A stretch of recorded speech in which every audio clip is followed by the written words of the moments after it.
আমাদের যেহেতু ডেডলাইন ছিল 20 তারিখে, তাই আমরা খুব সকালবেলায় আমাদের সকল ধরনের প্রোডাক্টগুলো বিভিন্ন জায়গায় ভ্যান্ডর থেকে কালেক্ট করে গাড়ি লোড করে বেরোবো।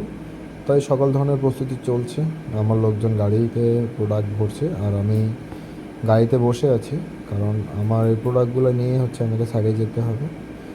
তো সারাদিন এই প্রোডাক্ট কালেকশন করেছি, কালেকশন করে পরের দিন সকালবেলায় দেখতেই পাচ্ছেন যে আমাকে দেখে কি মনে হয়, খুব ক্লান্ত এবং চোখের নিচে একটা ভাঁজ পড়ে গেছে। এই প্রজেক্ট করে আসলে আমার গড়াই অনেক কমে গেছে, কারণ এতটাই মানসিক চাপে থাকি, যেটা আসলে বলে বোঝাতে পারবো না। যাই হোক, যতদিন পর্যন্ত এই প্রজেক্ট শেষ না হবে আসলে মনের শান্তিটা আসলে কখনই পাবো না। তো এই চেষ্টা করছি যত তাড়াতাড়ি সম্ভব এই প্রজেক্ট শেষ করে। তো গাড়িতে করে আসলে অলরেডি আমার সাইডে চলে আসছি। চলে এসে প্রোডাক্টগুলোকে সব মতো গুছিয়ে রাখছি, কারণ এখানে আমার প্রায় 30-35 লাখ টাকার প্রোডাক্ট আছে। এখানে একটা টাকাও পাইনি, সব আমার বসের টাকা।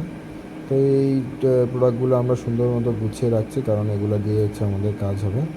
তো এইখানে মূলত সকল ধরনের প্রোডাক্ট রাখা আছে, এবং প্রত্যেকটা প্রোডাক্টই এক্সপেন্সিভ, যেটা না বললেই নয়। তো এই পুরো সার্ভার রুমটাতেই আমাদের প্রোডাক্টে ভরপুর। আর এই সার্ভার রুমে আমাদের ডিভাইসগুলোকে সেট আপ করা হবে, এখানে আমাদের কাজ হবে। আর আমি আগের মতোই বলছি যে আসলে আমি এই কাজে একদমই পারদর্শী নই, নতুন শেখা শুরু করছি। আর এই শেখার শুরুতেই যে আমাকে এমন একটা প্রজেক্টে এইভাবে ইনভলভ করে দিবে, আমি কখনো চিন্তাই করি না। যাই হোক, আমি চেষ্টা করছি শেষ